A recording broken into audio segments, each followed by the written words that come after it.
Tonight on CBC Vancouver News. 24 hours to decide. What I would characterize this as is a forceful nudge. A mediator has put a deal in front of port workers and their employers, pushing to put an end to the strike. Plus, rate hike squeeze. We've just had to make sacrifices, all of us. We're not eating out as much compared to before, and we just have to keep every penny accountable. The Bank of Canada raises its key interest rate the 10th time in less than 2 years. This is CBC Vancouver News.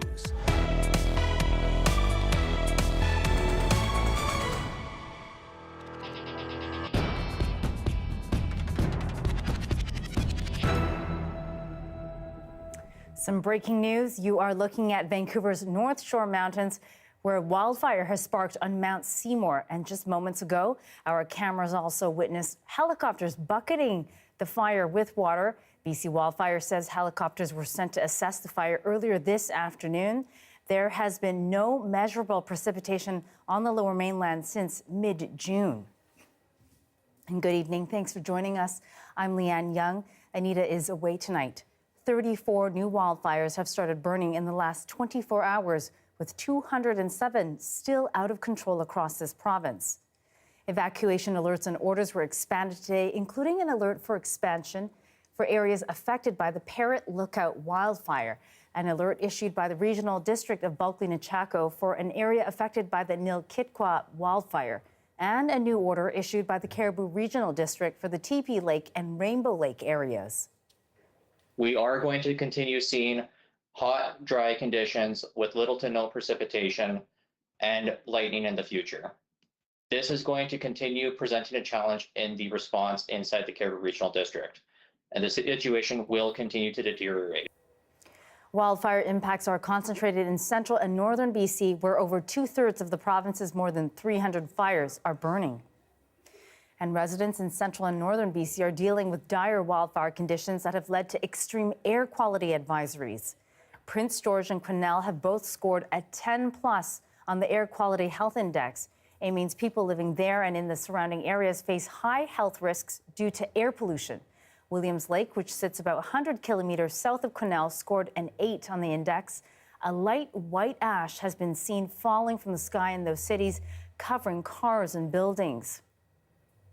And meteorologist Russ Lacate joins us now. Russ, a lot going on with the weather, particularly with wildfires. What are you watching? Well, we're watching out for potential for new fire starts in the days ahead, but much more concerning, Leanne, is what you just referred to there, and it's really the amount of particulate that's already in the air, the amount of smoke which has been descending and now showing up in our communities as ash and deteriorating air quality. This map is not the one we showed you at this time yesterday. This is the potential for new fire starts to occur.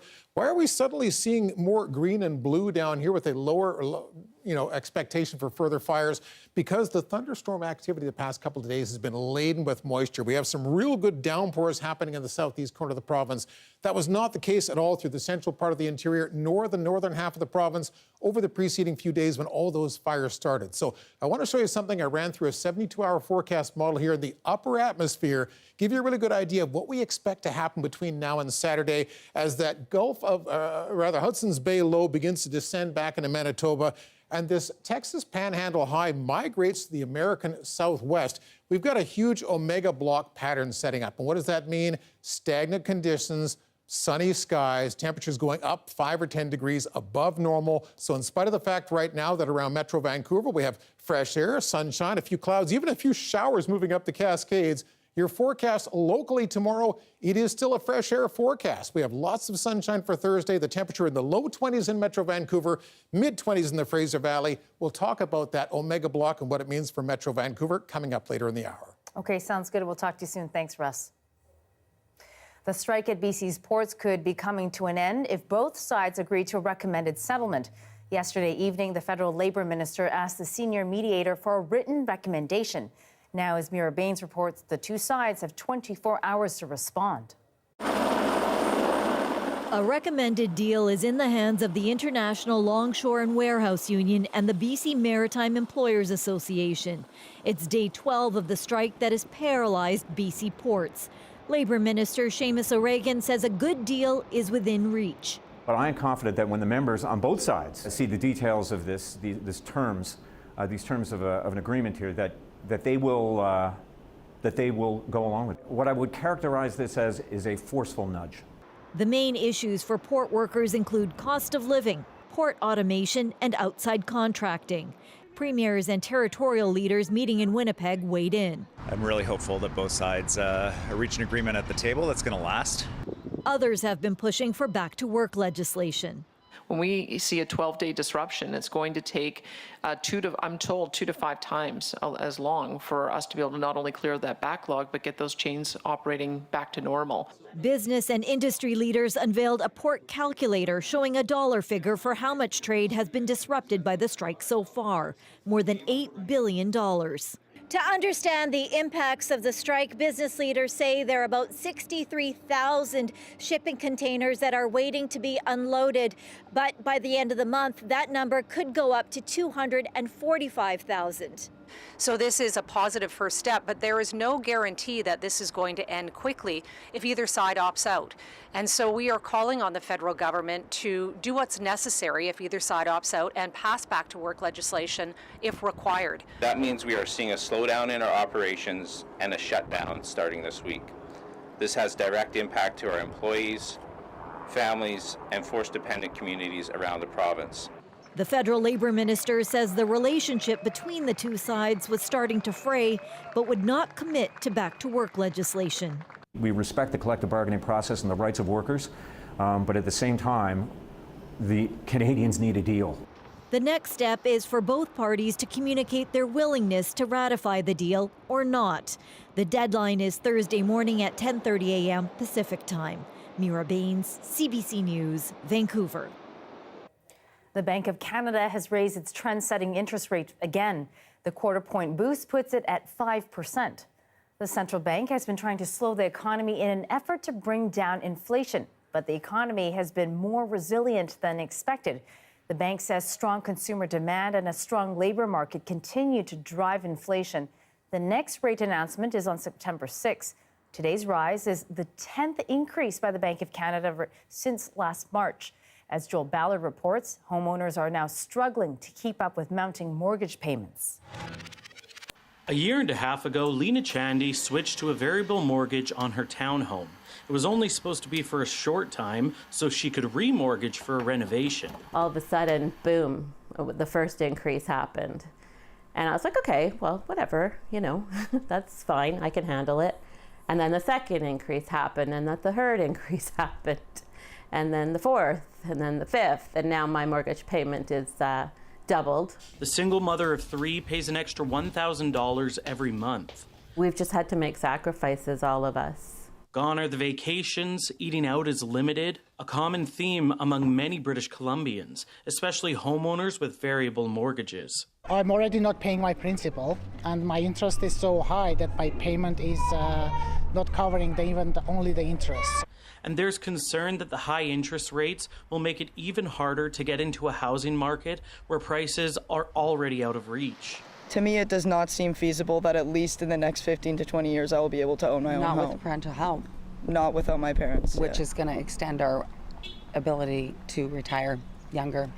In terms of housing, experts say the hikes did initially have a cooling effect, but the market picked back up with the past 2 rate freezes. There was a little bit of stability, and right away the buyers feel like now this normalizing, we should get into it.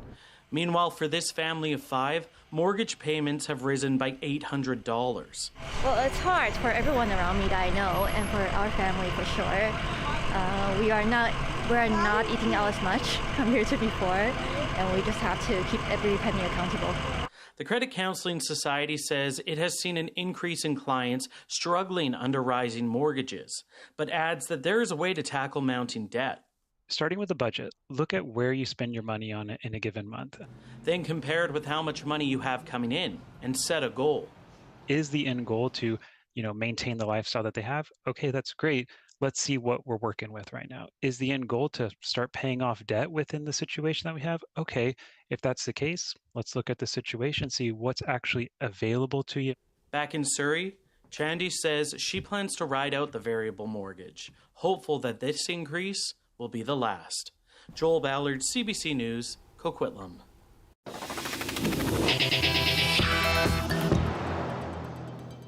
Starting Monday, slope stabilization work will begin on Highway 4 at Cameron Lake Bluffs, which was affected by wildfires last month. The highway will be closed from 9 to 5 Monday to Friday until mid-August, with a 2-hour window for vehicles to pass from 11:30 in the morning until 1:30 in the afternoon. The Ministry of Transportation says the roadway must be clear to keep crews and travelers safe from falling rocks. Thankfully, there will be no closures on weekends, including the BC Day long weekend. However, truck drivers and the tourism conscious say it is a major blow. It varies, but we're 45 to 50 trucks at least a day, and then the supplies coming in, and I know the cedar chips that are used at the Crofton mill, that's dependent on that, and so there's a lot of integral pieces moving here. The tourism sector, we know, will have a hit from this. People hopefully will change their plans rather than canceling their plans. That's certainly what we're optimistic for.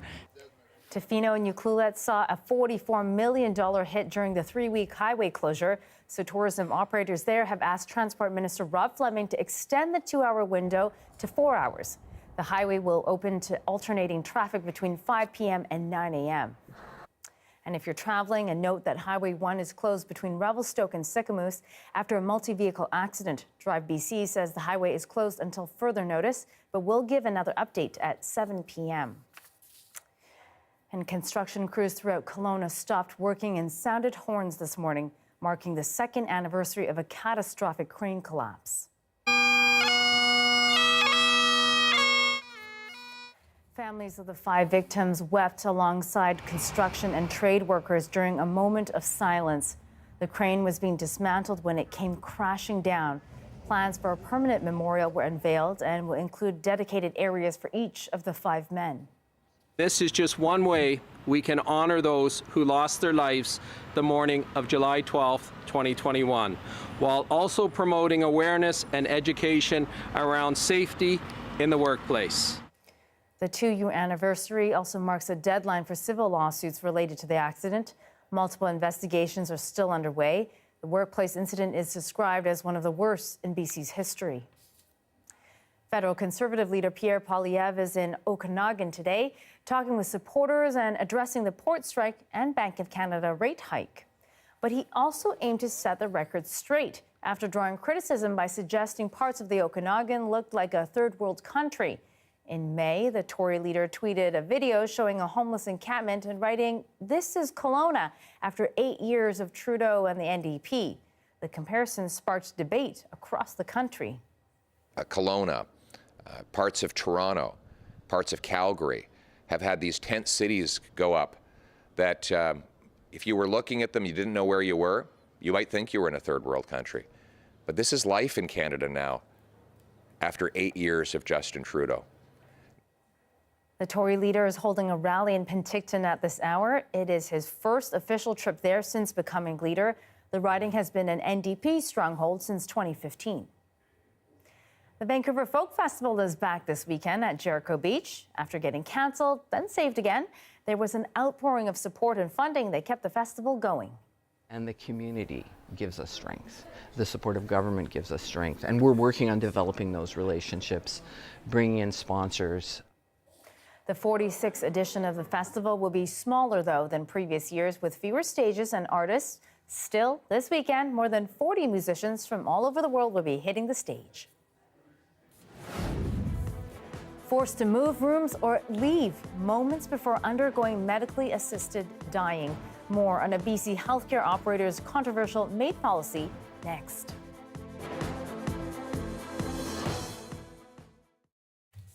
And thanks for staying with us during our commercial-free live stream. Across Canada, 2023 is already in the history books with much larger and more difficult wildfires so early in the season. First responders say they've already had a full year's worth of deployments in just 2 months. Madeleine Cummings shows us the toll it's taking on these frontline workers. Every fire is different.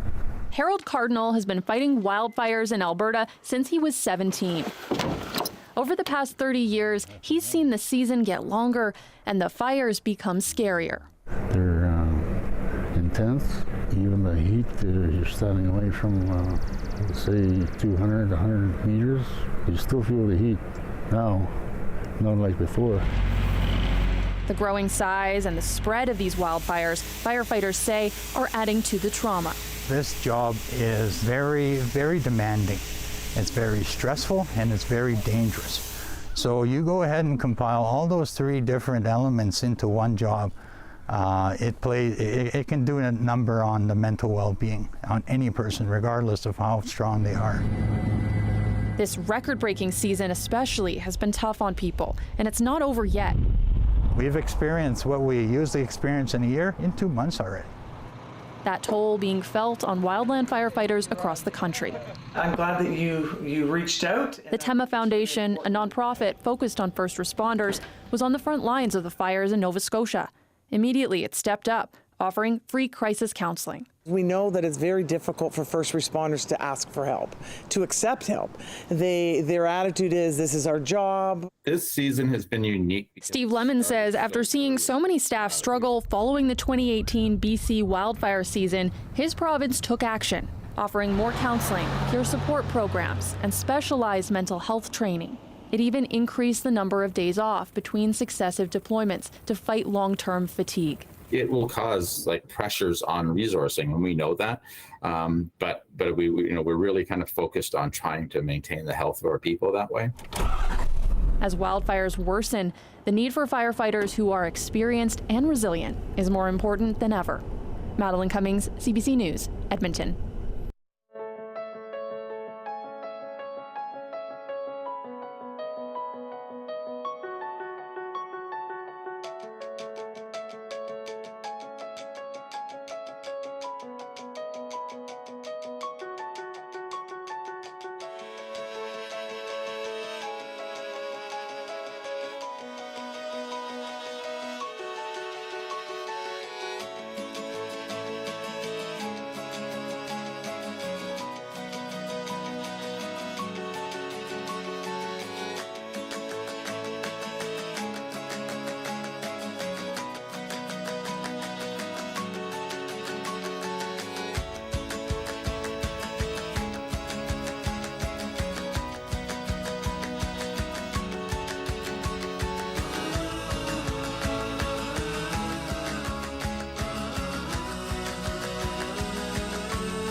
BC's health minister says he's, quote, working with one of Vancouver's largest hospitals amid reports that it denied a terminally ill patient access to medical assistance in dying or MAID for religious reasons. Adrian Dix addressed reports that St. Paul's Hospital decided to transfer the woman to palliative care in her final hours, saying care in general has to be patient-centered and that a patient's wishes come first. St. Paul's is overseen by Providence Healthcare, a Catholic nonprofit organization. It does not allow MAID in its facilities due to the church's beliefs around death by suicide and euthanasia. One BC doctor is also stepping forward, saying she quit her job at Vancouver Hospice Maze Place because it was taken over by Providence Healthcare. Dr. Jyoti J Rahman joins us now, and she's a palliative care doctor and a MAID practitioner here in Vancouver. So thank you, first of all, Dr. Jyoti, for joining us. Thank you for having me. So you quit in February. So why did you decide that this was the best course of action after Providence Healthcare took over at Maze Place? So I had been witnessing a lot of forced transfers from Providence, from St. Paul's, Mount St. Joseph. That had been part of my, unfortunately, my practice.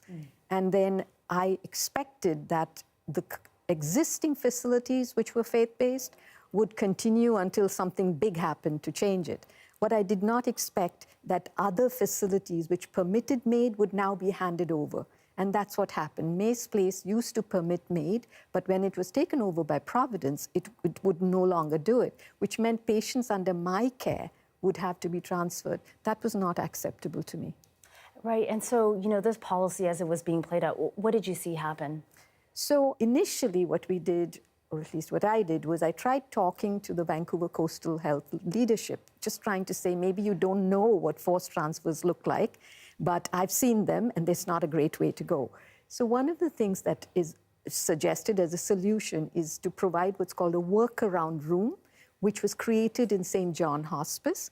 And they said, we can do the same thing at Maze. So in that supportive housing building, we can create a room and the MAID patient can be transferred there. This was not an acceptable solution to me. Why didn't you think that it was an acceptable solution to have this other room there? Because what I've witnessed is, for instance, in St. John Hospice, it's a beautiful hospice, lots of quiet rooms, and my patient, let's say she's in her mid-80s, advanced breast cancer, she's approaching end of life. But the hospice care, though excellent, is not enough for her. She's suffering too much. And she says, please, Dr. Jyoti, I want to die now. So when we go there, this woman, old elderly woman in great pain, who's already dying, now we have to take her bed and physically move that bed through the doors, through this corridor, into this strange room somewhere else, just so that she can have MAID. And none of the hospice staff were allowed to touch it. They're not allowed to help, that's the rule. And in fact, we were told that I was not allowed to park in the parking lot if I was coming as a MAID provider. These were written instructions. So there was something so undignified, and also I felt that her dignity and her last few minutes were really damaged by that process of, it took about 10 minutes to maneuver that big bed in through this door. Is that how you want to see your loved one die? She could have died peacefully in her room. So for me, the workaround room is not an option. And you've been trying to work with Minister Dix on this. And, you know, have you heard back from him at all? No. When I say I've been trying to work with him, I think the word try is what we really need to emphasize, because I've never heard from Mr. Dix. 161 healthcare professionals all across Vancouver, not just within the MAID program. They were from residential care, they were family doctors, they were with Home Weave, which is a care of the elderly. Many different people, nurses, nurse practitioners, social workers, physicians, 161 letters through Dying with Dignity. We sent them to Mr. Dix sometime in mid-February or so. Never, still now, there's been no response. I have never heard from Mr. Dix or Mr. Baby. And what is the change that you want to see happen now? I would like, there is something called the BC MAID policy, which was implemented in 2018, which laid down guidelines on where MAID had to be provided in all publicly funded places, which is any facility which receives more than 50% of funding from the government has to provide MAID. This was the ruling, except for faith-based facilities. And so I would like that exception to be removed, because I do believe that this is about suffering. It's not, for me personally, I'm a palliative care doctor, this is about suffering. People are suffering intolerably to be eligible for MAID. That's the eligibility criteria, intolerable suffering. How can we justify increasing their suffering?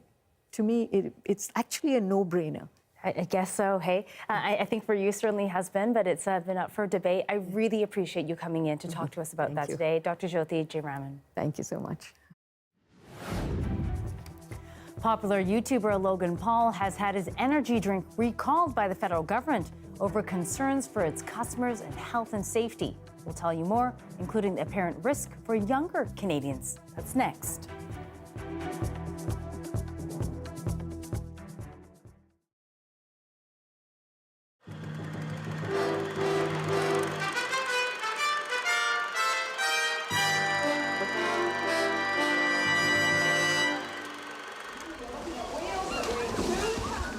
For more than 20 years, visitors to Vancouver's aquarium could expect a good killer whale show, flip-flops,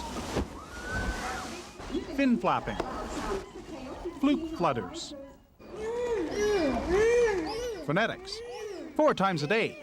But now there's a new attitude at the aquarium. The killer whales are now like all the other animals in the aquarium, like the beluga whales, like the seals, like the sea otters, like the fish, like the octopus, in that people come and they just enjoy them.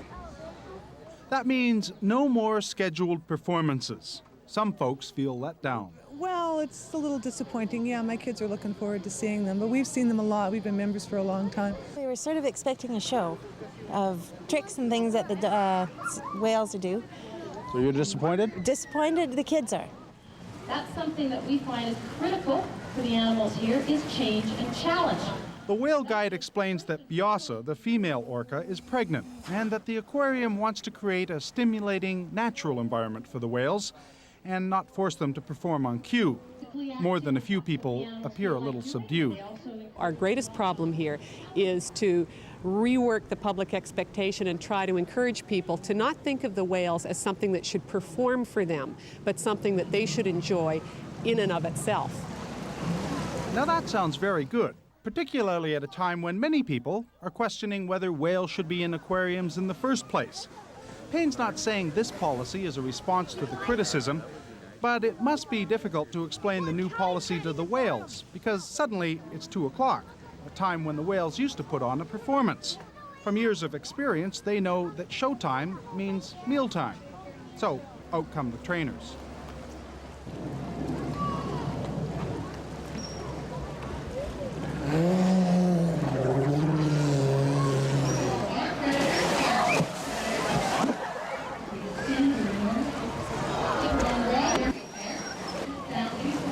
Well, you just said that you came here for a performance and you didn't think you were going to get one, and we did. I think that constitutes a performance, although it wasn't, how can I explain it? It wasn't like going through hoops and stuff like that. It was more natural. Well, maybe it just shows that you can't make an old whale forget old tricks, or that you can take some of the wilderness out of a whale, but it's pretty hard to put the wilderness back in. For the CBC Evening News, I'm Bob Nixon in Vancouver.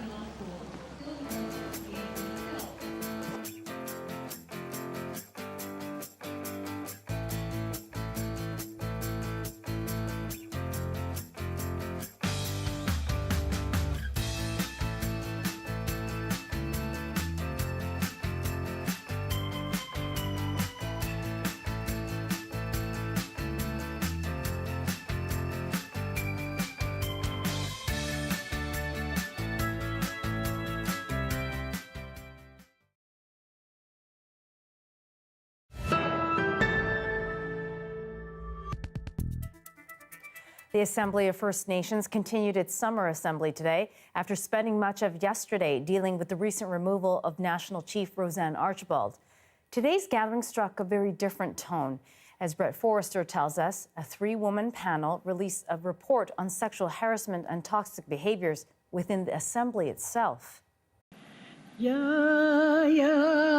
Toxic behaviors exist at all levels of the Assembly of First Nations, from the National Chief's office down to its administrative staff, according to a disturbing new report presented today. If things don't change, this kind of behavior will keep happening. First Nations leaders in Assembly fell silent as the 3-woman panel, who spent more than 2 years investigating workplace culture, outlined their findings.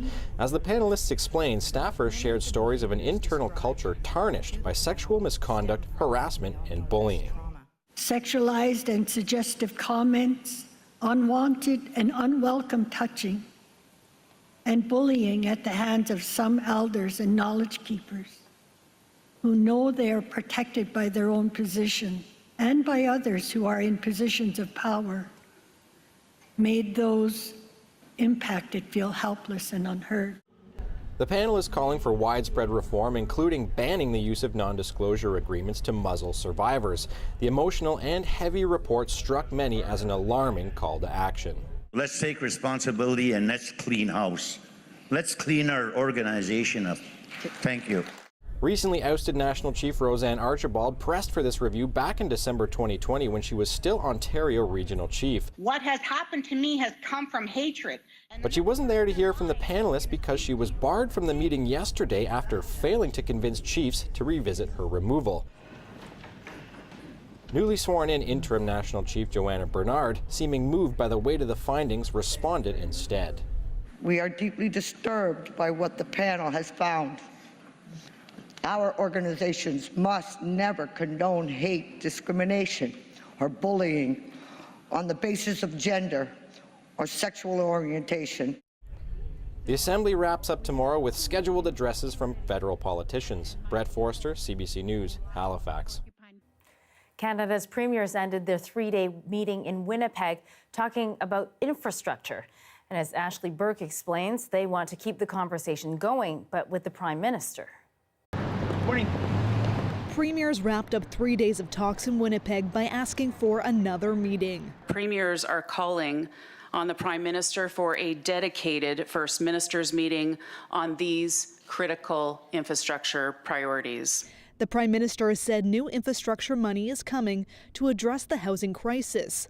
Premiers say they want that money to flow through them, not municipalities. So we still need the help of the federal government, but we think that it should respect our jurisdictions. The premiers want block infrastructure transfers so they can decide how to spend federal funds. 504,000 people landed in Ontario, fastest growing jurisdiction in all of North America, bar none. And what comes with the housing is infrastructure. We have to focus on infrastructure right across this country, and no matter if it's the roads or the bridges. Business groups met with premiers to deliver a message. Yes, Canada needs more housing, but that's not all. So what we need is a national trade corridor infrastructure plan. We're just not keeping pace. They say Canada's struggling to move goods and people across the country while staying competitive with other nations. 67% of our GDP comes from trade. And if you look at where Canada ranks in the rest of the world, we've fallen from 10th to about 30th. Premiers say they agreed on a solution, come up with a national strategy. The long-term strategy to addressing inflation, in my opinion, is high-quality infrastructure that gets our exports out to a global market and gets our imports in with a minimum amount of friction so that it's cheaper. Premiers pointed to the port strike in BC to show what's at stake after a major disruption cost millions of dollars a day. This is incumbent upon the federal government. They are responsible for ports under the Constitution, and they do have to make sure that they're understanding that these kinds of jobs are essential. We need more ports. Whether or not that meeting with the Prime Minister will happen is still unclear. The Intergovernmental Affairs Minister's Office only saying that it regularly speaks to premiers about a range of issues. Ashley Burke, CBC News, Winnipeg. The federal government is recalling a version of Prime energy drink. They discovered it has too much caffeine, 6 times the amount found in Coca-Cola. Advocates worry it's also being marketed to kids who, as Alison Northcott shows us, can get their hands on these cans way too easily. On full display at this store in Montreal, Prime Energy is a popular, highly caffeinated drink. We got Prime, boys. It's promoted to millions of followers by YouTube stars Logan Paul and KSI, and we found it in several Canadian stores and online. If you Google where to buy Prime Energy in Canada, this is one of the websites that comes up. I'm going to choose this one. It's Blue Raspberry. The cans we found contain 200 milligrams of caffeine, more than Health Canada allows.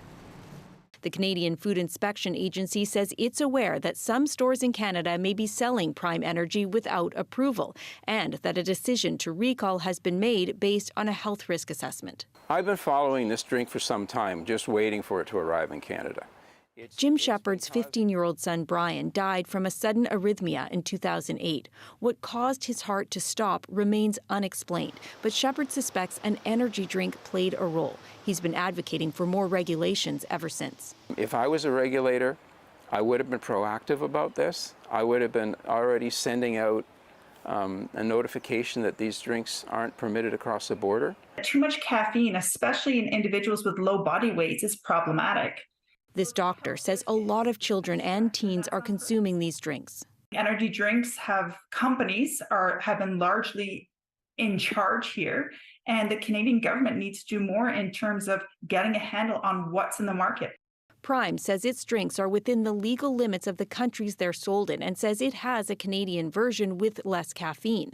This food law expert says the unlawful drinks can end up here in a few ways, from distributors or e-commerce sites based in other countries to sellers bringing it across the border from the U.S. If you sort of picture the amount of goods that come into Canada on any given day, it's really difficult to police this sort of thing. The Canadian Food Inspection Agency is also recalling several other brands of energy drinks for violating the rules around caffeine content and labeling requirements. It says consequences can range from a warning to prosecution. Alison Northcott, CBC News, Montreal. Amazon's Prime Day promotion delivered more than $6 billion to the company yesterday, but it's not all good news for Amazon. As Jenna Benchatrit explains, a U.S. regulator is seeking penalties against the company for using something called dark patterns. It's Prime Day, Amazon's biggest members-only sale of the year. But according to the U.S. Federal Trade Commission, some customers have been getting a raw deal. The FTC accused Amazon last month of using dark patterns, a web design trick that manipulates users into particular choices they might not otherwise make, like signing up for a subscription. Check out this page from Amazon. Notice how the link to decline Amazon Prime isn't as prominent as the Start Your Free Trial button. A former FTC chair says it's common practice. It's certainly the FTC's perception that Amazon is hardly alone in this, which again is why I think they're singling out the company as an exemplar here, as a focal point for a major lawsuit that is seeking to change behavior across the industry. A spokesperson for Amazon denied to CBC News that it's misleading customers. The company said, "We look forward to proving our case in court." In Canada, the way companies deal with online customers is regulated under the Personal Information Protection and Electronic Documents Act. It requires meaningful consent. In other words, customers can't be duped into making choices. One privacy law expert says that getting rid of all dark patterns is close to impossible. They're varied, they're pervasive, and companies can find new ways to manipulate users. Dark patterns are designed to take advantage of people who aren't paying full attention. The fact that we don't understand what's going on every time we agree, the fact that the object of our agreement is invisible to us, means that we're not really protecting individual consent. The Competition Bureau won't confirm or deny if they're looking into Amazon Prime. But customers here can file complaints about dark patterns to the Privacy Commissioner. The Bureau did say it would be a concern if a company led customers to take a particular course of action. Jenna Benchatrit, CBC News, Toronto. It's a hidden menace in the desert. Valley fever is an emerging disease in the American South. Why it may be moving north, that's coming up after the break.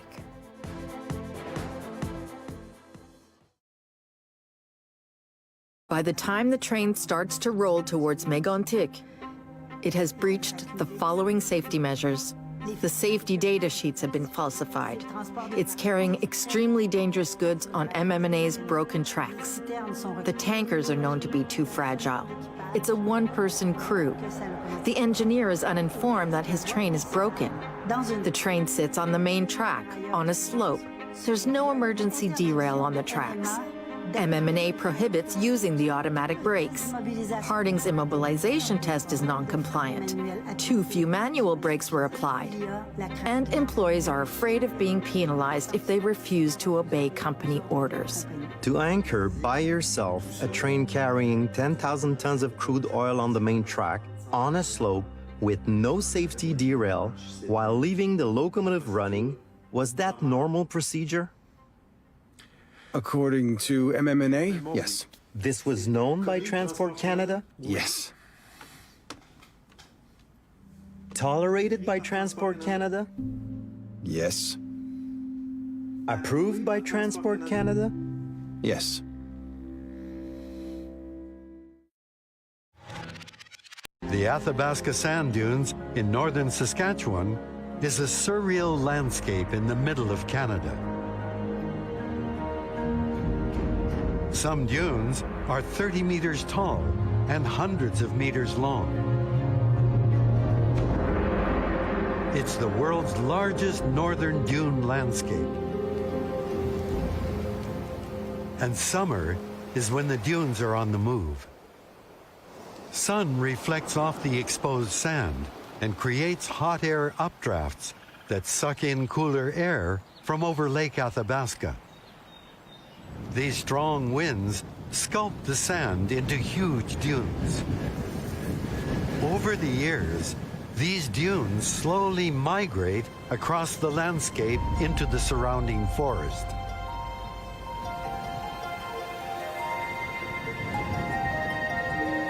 As they grow, they become unstable. The wind pushes the sand over the top, sliding the dunes slowly forward into the forest. It's only a matter of time before these trees will be completely swallowed. A slice of the Sahara in the middle of the boreal forest.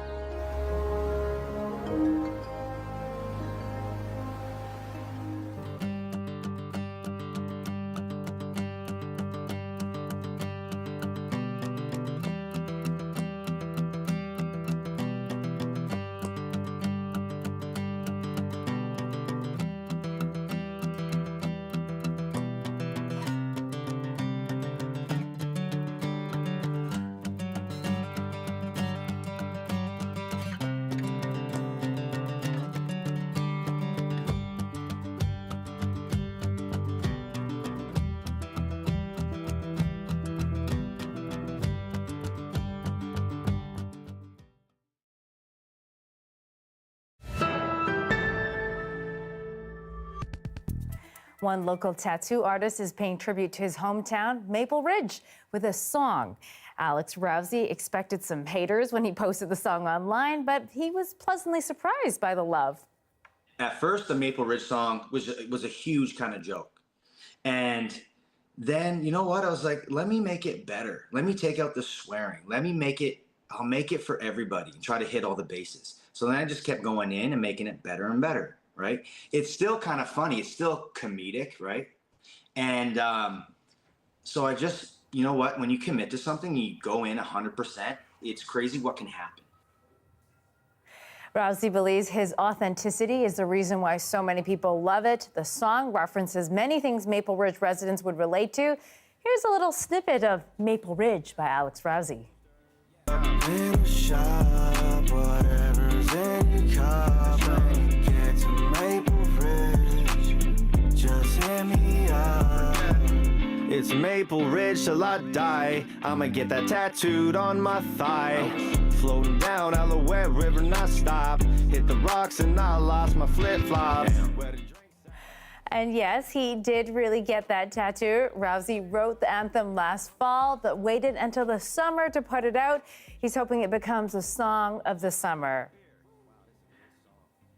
What a jam, hey, Russ? Oh, I love it. I'm a Surrey boy now. I hate to admit that. I wish I was a Maple Ridge boy. Oh, I got to go online and find the rest of that You song. can still get that tattoo. I could get the tattoo, absolutely.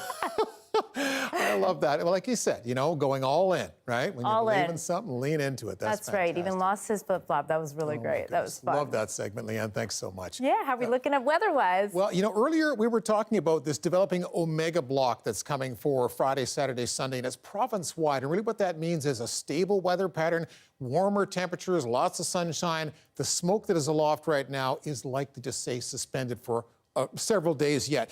Compare this to a couple of days ago when we had our weather watches and warnings map province-wide. There were so many heat warnings. There were so many severe thunderstorm warnings around.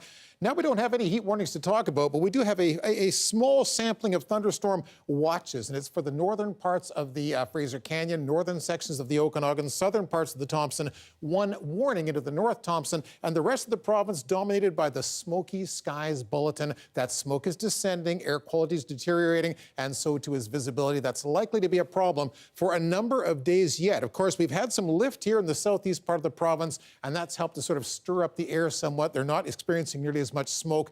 Across the central part of the province, it really is an issue. I think it's going to stay that way for a number of days. Your forecast tomorrow, it looks sunny, but that's smoky sunshine for the central interior, for the Caribou as well. Across the inland sections of the central coast, that is smoky sunshine. Isolated thunder showers developing in parts of the southern interior, and again towards the northeast. For Metro Vancouver, the warm-up comes a little later on. Tomorrow, still a fresh air forecast, breezy, lots of sunshine, maybe 23 degrees, a few notches warmer Friday, and that trend throughout the weekend features inland highs, as in the eastern part of Metro Vancouver and the Valley, about 30 degrees. Thankfully, it won't hold up for a couple of weeks. It's about a 3-day stretch, and it cools off again early next week. Leanne, over to you. Okay, sounds good. Thank you so much for that, Russ.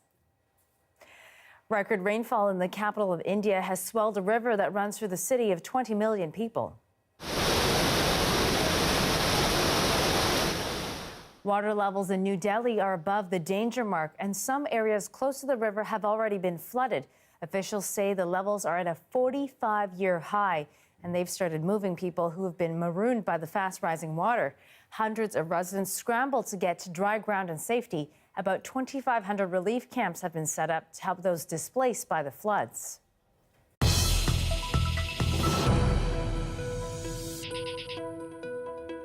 In parts of the U.S., a dangerous fungus is lurking in the dirt, causing a disease called valley fever. And as CBC's Lauren Pelly shows us, because of climate change, that disease is creeping up north.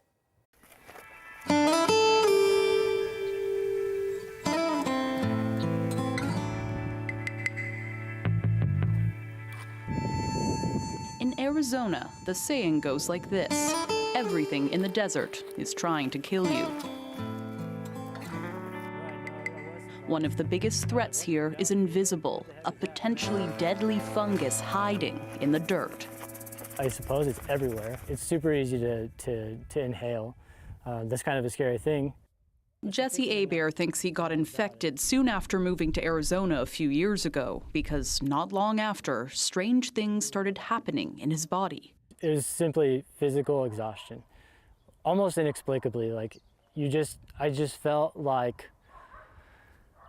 I hadn't eaten in like 2 or 3 days. 27 years old at the time, Hebert was caught off guard by the extreme fatigue. He also started coughing up blood. At first I was like kind of unnerved, and then when I started thinking, oh, I might be dealing with a cancer or something, I got actually pretty terrified. Doctors told him he had valley fever, the disease caused by coccidioides, or cocci. That fungus lives in the dirt, and people can inhale it through windswept desert dust. It infects at least 20,000 Americans each year, and thanks to climate change, it's spreading.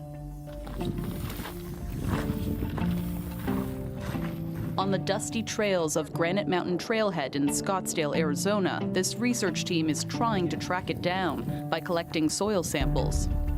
If we're going to a site that we don't know is positive and we're going to a new site, we're kind of just shooting in the dark. Marika Ramsey is a research associate at Northern Arizona University. So we're going to be finding a spot now. Like, do you have a spot in mind? I do have one right over here. It's next to some of the restoration plots. I did sample this back in, I believe it was 2021 as well as 2022. Okay. So something like this is what we look for. Ramsey says studies suggest a good spot to check for the cocci fungus are rodent burrows, where the soil has already been disturbed. She puts on protective gear to avoid breathing in any dust. Then the method to actually collect the dirt is nothing fancy, just old spoons and sample cups. Usually this is kind of like the amount that we get, because we don't need a whole lot of soil for our extraction. At new sampling sites, teams like this can be here for a couple of hours, and sometimes they'll take up to 100 of those tiny cups of soil just to try and find even one sample of the valley fever fungus. We later joined Ramsey back on campus and put on our own protective gear before heading to the lab. So how did collections go yesterday? It went really well in the morning. Here, Ramsey and other scientists sift through the soil samples to find fungal spores, all under the watchful eye of longtime valley fever researcher Bridget Barker. She says work to better understand the cocci fungus is crucial as infection rates are rising while its range is expanding. With climate change potentially impacting more and more people across the Western United States, potentially even into Canada. One recent study used climate projections to model the range of valley fever in the decades ahead. It found rising temperatures and shifting rainfall patterns could allow the fungus to keep spreading north, all the way to the Canadian border before the end of the century. As you increase temperatures in the environment, you sort of pre-adapt these infectious diseases to being able to tolerate higher and higher temperatures. This is what the fungus looks like on a petri dish. If we could see into the soil and actually observe the organism growing, we would see these fine white threads. And when it's inhaled, it causes chaos. Each spore inflates like a beach ball filled with smaller ping pong balls. Once the large spheres rupture, the smaller balls are released, then the cycle repeats over and over again, aggravating the lungs, leading to fatigue, fever, and other flu-like symptoms, sometimes for months on end. In other cases, it spreads through the body, causing infections that can last a lifetime. Once it moves beyond the lungs, then you're in for a very rocky ride.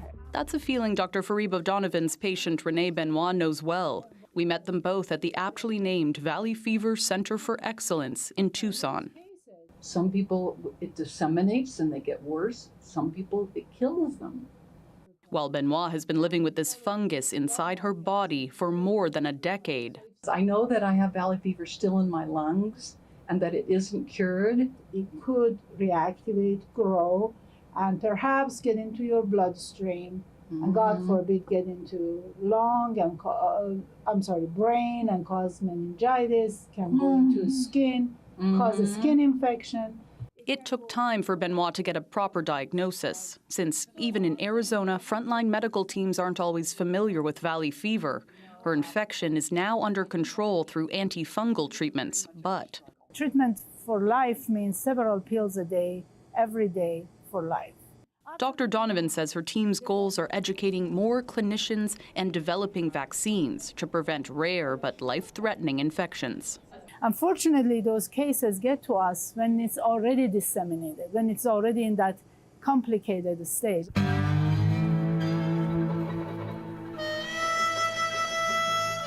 Bear is grateful his case of valley fever was caught early.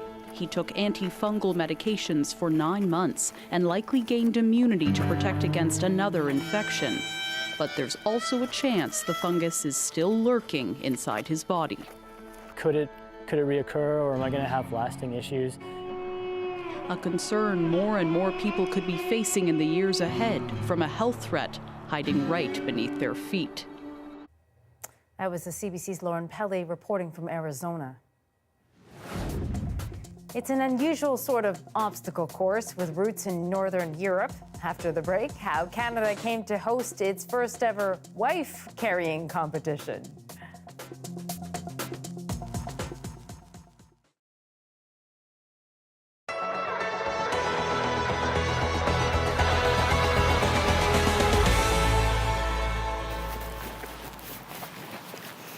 This community center was the command center for the recent wildfires in Tantallon. It's not far from my own home, which I had to evacuate like thousands of others. Firefighters started and ended their day here, and it's where we heard officials give updates on the fire. With those fires now contained, we wondered, what exactly are the stages of a wildfire? Out of control, the most dangerous stage. It means the fire is not responding to suppression efforts.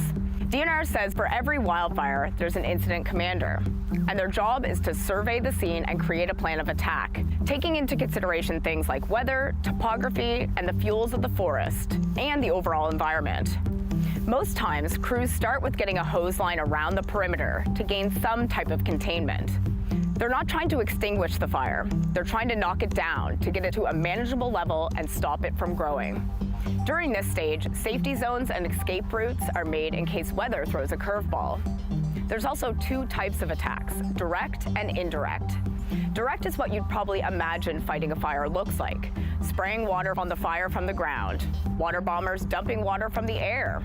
Indirect attacks are when you go beyond the edge of the fire and remove the fuel, like wood and leaves, by digging down to the mineral soil with heavy machinery.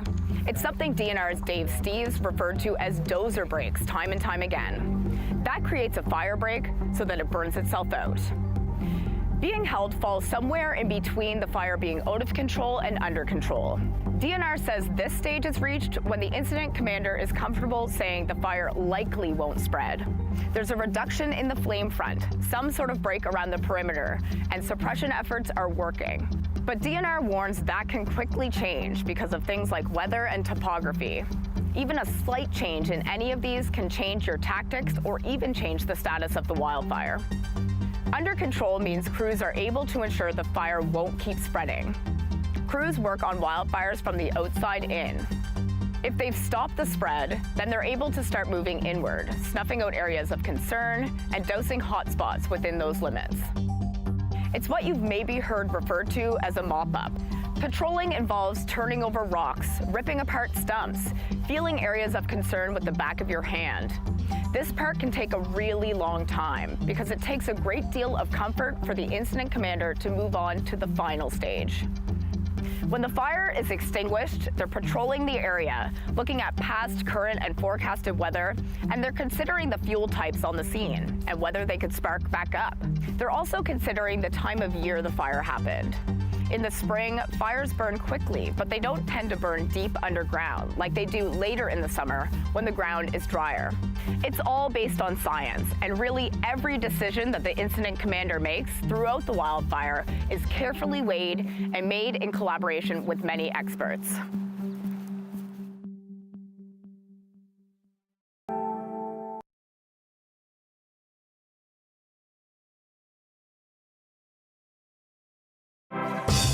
Hi, I'm Amy Bell, and here's what's in your CBC Vancouver inbox. CBC Vancouver is the premier media partner of the 2023 Surrey Fusion Festival, July 22nd and 23rd. Visit the festive cultural pavilions, enjoy free live music and family activities, and make sure you drop by the CBC tent for your chance to win CBC swag. And the Herb Original is a new CBC British Columbia podcast. Stream it today on CBC Listen or wherever you get your podcasts.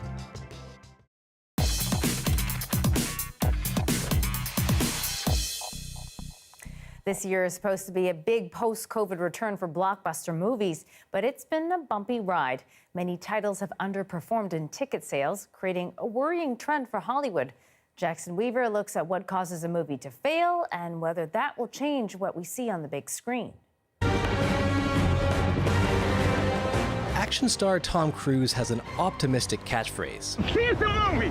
But as his 7th Mission Impossible film launches, just ahead of heavyweights Barbie and Oppenheimer, there's a worrying trend.